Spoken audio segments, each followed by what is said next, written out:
As the boys that'll be there on Saturday night, we've got both captains, Darren Lockyer and Johnathan Thurston. Of course, we heard that Scotty Prince is an ambassador for the Learn, Earn, Legend program, and we'll talk to him about that. And of course, Benji Marshall. If you'd like to come up on the stage, boys.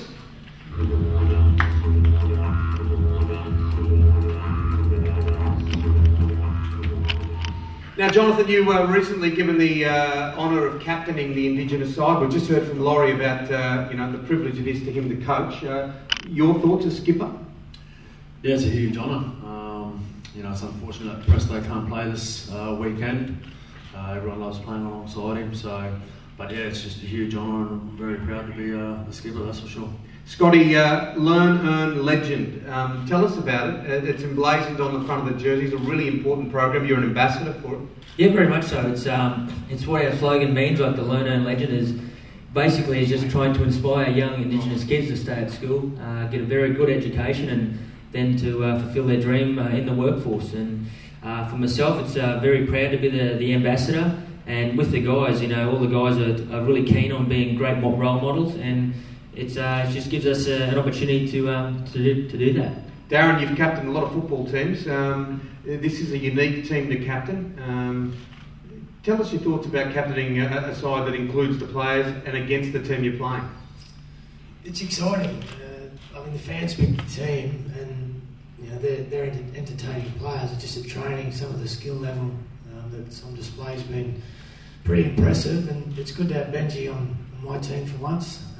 He's been the nemesis for a couple of years now, so it's been very good. And the opposition, last year we knew we were coming to play a committed team, and they were very passionate. And we know that this game won't be any different. And we're here to play well as well. And Benji, I know how proud you are of your own Maori culture. This game is very important on a number of fronts for you. Yeah, definitely. I know what it's like when you represent your people. You obviously show a lot of pride and a lot of passion.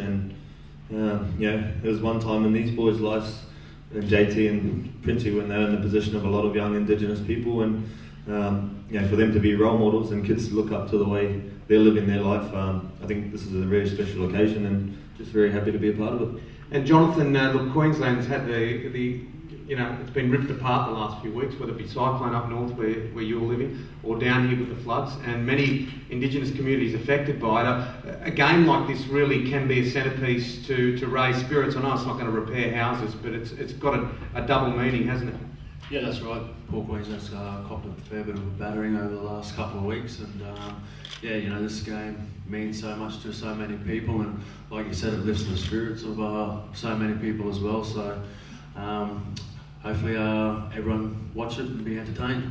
Yeah, definitely. And look, one of the initiatives through the NRL is the Rugby League Reads program, and I know the boys go out to schools and help young people with those early skills in life. Now, Scotty, what's it like when you go into the community, not only with this book, but some of the little booklets? I know, is it Trent's Adventures and all those little booklets with the kids? Yeah, I think it's great. It's all about sending a message, and it's all positive. And with us being role models in the community, the kids get a kick out of that. Also to see you trying to read and stumbling on words ourselves. So it's not only for them; it's also for us. But no, it's great. We take a lot out of that, and just to put a smile on the kids' face. But just very privileged to be in a position to be role models and positive role models for that matter for such the wider community. And as everyone has a giggle, that's part of it, isn't it? To have a bit of fun with it. Johnathan, there's stories I flick past on Willie Ella. Cinderella turns to Willie Mason. What was the story there? Yeah, Willie Mason. He's fairly sad throughout the story, but he gets his wish to go on the footy show, and he lives happily ever after. In England. So no, look, that's the kids love it. They, it's made such a big impact on their lives, these books, and we've made such a big impact on their lives as well. So it's been great. Darren, I mentioned before it was a privilege just as someone on the outskirts of the game to be part of this generation that is making so many positive inroads. How do you feel? You've been around this game for a long time. Some of the really positive steps that the game's taken. Yeah, it's the last few years especially. There's been a big difference I've noticed. Giving back to the community, and this week is last year was such an eye opener with what this did to the community. We enjoyed the week. I think every kid that was involved enjoyed the week, and everyone was talking about rugby league in the